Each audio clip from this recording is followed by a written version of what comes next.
Bölməyə görə mən də dərs izahlarını ayrı-ayrı elədim ki, siz də hissə-hissə yazın. Bir gün mürəkkəb efirləri yazdınız, bir gün monosaxaridləri yazın, bir gün disaxaridləri yazın ki, rahat olsun sizə. Gəldik indi disaxaridlərimizə. Deyirik ki, 2 monosaxarid qalığından ibarət olan karbohidratlarımıza disaxaridlər deyilir. Yəni bu nə deməkdir? Bu o deməkdir ki, 2 dənə karbohidrat bir-biri ilə birləşir, əmələ gətirir disaxaridi. Təbiətdə ən geniş yayılmış disaxaridimiz saxarozamızdır. Demək olar ki, hər gün ondan çay içirik. Yəni şəkərimizdir də. Saxarozamızın formulu C12, H22, O11-dir. Saxarozanın izomeri olan maltozanın da formulu C12, H22, O11-dir. Həm də laktoza da eyni ilə C12, H22, O11-dir. Bizim saxarozamız təbiətdə ən geniş yayılmış karbohidratlarımızdandır ki, şəkər çoğundurunun, şəkər qamışının tərkibində olur. Şəkər çoğundurunda təqribən 12-20%, o birində təqribən 30%-ə yaxın şəkər qamışında saxaroza var. Maltozamıza səməni şəkəri deyilir. Laktozamıza isə südün tərkibində olduğuna görə süd şəkəri deyilir ki, saxaroza, maltoza və laktoza bir-birlərinin izomeridir. Çünki tərkiblərində karbonun, hidrogenin, oksigenin sayı eynidir. Sadəcə quruluşları fərqlidir. Necə? Saxarozamız alfa qlikoza və beta fruktoza qalıqlarından ibarətdir. Əzbərə bilməliyik. Saxarozamız, baxın yenə deyirik, saxarozamız alfa qlikoza və beta fruktoza qalıqlarından ibarətdir. Elə bilin ki, alfa qlikozamız ilə C6, H12, O6 bu alfa qlikozadır. Alfa qlikozamız ilə beta fruktozamız birləşərək əmələ gətirir C12, H22, O11 və 1 mol su çıxır. Bu da olur bizim saxarozamızın alınması. Saxaroza molekulunda 8 dənə OH qrupu var və aldehid və keton qrupumuz isə yoxdur. Əzbərə bilməliyik ki, tərkiblərində 8 dənə OH qrupu var. Disklik formasını bir zəhmət özünüz baxarsınız, mən bir də çəkmirəm.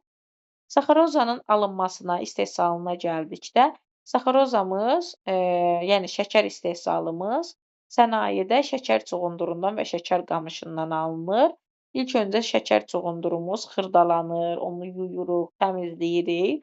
Təmizləyəndən sonra isə məhlulumuz əhəng sudu ilə işlənilir, yəni üzərinə tökürük. Bu zaman saxaroza kalsium hidroksidi ilə reaksiyaya girərək saxarat əmələ gətirir. İndi bu reaksiyamızı yazaq, baxaq. Yəni danışdığımı yazın, baxın siz. Saxarozanın formulu C12, H22, O11. Üzərinə gəlirəm kalsium OH2, yəni əhəng südü məhlulunu, sönmüş əhəngi. Vururam suya, buradan alıram saxaroza, qarışıq alıram da saxaroza, oksigen 11 vurulsun, kalsium oksid vurulsun, su. Saxarat məhlulu adlanır. Daha sonra saxarat məhlulunun üzərinə karbon qazı gəlirəm. Saxarat məhlulunun üzərinə karbon qazı gələndə karbon qazı kalsium oksidi və suyu elə bilin ki, şəkərdən ayırır və nəticədə alınır C12, H22, O11 saxaroza, kalsium karbonat və su. Daha sonra isə kalsium karbonatdan qarışığından təmizləmək üçün süzürəm. Süzəndən sonra da saxaroza suda həll olur axı. Su ilə saxarozanı da kristallaşdırma üsulu ilə və sairə istifadə edərək ayırıram. Buna görə deyirik ki, şəkərimiz kristallaşdırma üsulu ilə ayrılır, buxarlandırma ilə ayrılır. Saxarozanın fiziki xassələri də şirin dada malikdir. Onu da hər kəs bilir onsuz. Saxarozanın kimyəvi xassələrinə gəldikdə, saxaroza 8 dənə OH qrupu olduğuna görə özünün xüsusi çox atomlu spirtlərə xas xüsusiyyətləri var ki, əzbərə bilməliyik. Mis 2 hidroksidi ilə parlaq göy məhlul əmələ gətirir. Spirt olduğuna görə mürəkkəb efir əmələ gətirir. Amma tərkibində aldehid qrupu olmadığına görə gümüş güzgü reaksiyasına mis 2 hidroksidi ilə reaksiyaya girib oksidləşmir, yəni gümüş güzgü reaksiyasına da girmir. Aldehid deyil. Nə aldehiddir, nə ketondur. Hidrolizə uğradıqda uyğun olaraq alfa qlikoza və beta fruktoz əmələ gəlir. Maltozamıza gəldikdə isə maltozamız 2 dənə alfa qlikoza qalıqlarından ibarətdir. Saxarozamız alfa qlikoza, beta fruktoza, maltozamız isə 2 dənə alfa qlikozadan ibarətdir. Sonra gəlirik bizim polisaxaridlərimizə. Polisaxaridlərimizə aiddir selliyoza və nişasta.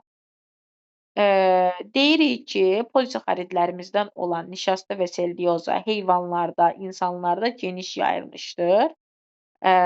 Yəni arasında geniş yayılan maddələrdir. Yəni alfa qlikoza deyirəm, nişasta da, selliyoza da hər ikisi qlikoza qalıqlarından ibarətdir. Nişastamız alfa qlikoza, selliyozamız isə beta qlikoza qalıqlarından ibarətdir. Nişastamızın formulu dedik ki, C6H10O5 N dəfə. Niyə belə yazıram? Qlikozanın formulu nə idi? C6H12O6 idi. Tərkibindəki 1 mol suyu çıxardıram da, elə bilin. Alınır C6H10O5 və N mol su. Bu, alfa qlikoza qalıqlarının bir-biri ilə birləşməsindən əmələ gəlir ki, bu da adlanır nişasta. Nişastamız alfa qlikoza qalıqlarından ibarətdir.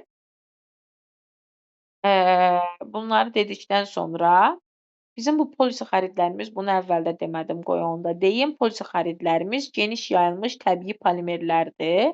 Sual kimi düşə bilər ki, sizə təbii polimer, nişasta və selliyozanı göstərməlisiniz. Çünki təbiətdə yayılıblar. En sayda qlikoza molekullarından ibarətdirlər. Yəni, polimerlərə aiddirlər. Nişastanı biz kartofda, buğdada, düyüdə rast gəlirik. Amma selliyozamıza isə pambıqda, kətanda rast gəlirik. Bunları dedikdən sonra nişastanın alınmasını da deyək. Nişasta bizim fiziki kimyəvi hadisələrdə bunu neçə dəfə deyirik. Nişasta kartofdan alınır. Bu zaman fiziki sulla alınır kartofdan. Kimyəvi sul deyil bu. Çünki nişasta kartofun tərkibində də nişasta şəklindədir. Aldıqda da nişastadır. Formulu eynidir. Amma belə ümumiyyətlə nişasta kartofdan alınır. Sonra nişasta deyirik ki, kolloid məhlul əmələ gətirir su ilə. Yəqin ki, onu hər kəs bilir, kolloid məhlulunu, nişastanın. Kimyəvi xassələrinə gəldikdə isə nişastamız fermentlərin təsirindən və turşu ilə qızdırıldıqda hidroliz edir. Hidroliz nəticəsində alfa qlikozalar əmələ gəlir. Bundan başqa nişastanın hidrolizinin birinci mərhələsində dekstrin, ikinci mərhələsində maltoza, son olaraq isə alfa qlikoza qalıqları əmələ gəlir. Nişasta özü çox atomlu spirt olduğu üçün mis 2 hidroksidi ilə reaksiyaya girir. Nişastamız çox atomlu spirt olduğuna görə mürəkkəb efiri ilə əmələ gəlir.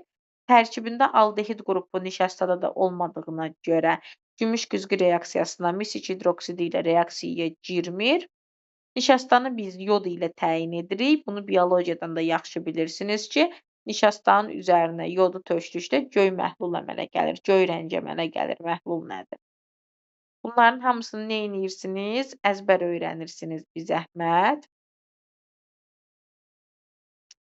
Sonra keçirik selliyozamıza. Selliyozamız da eyni formuldur. Sadəcə burada beta qlikozadır.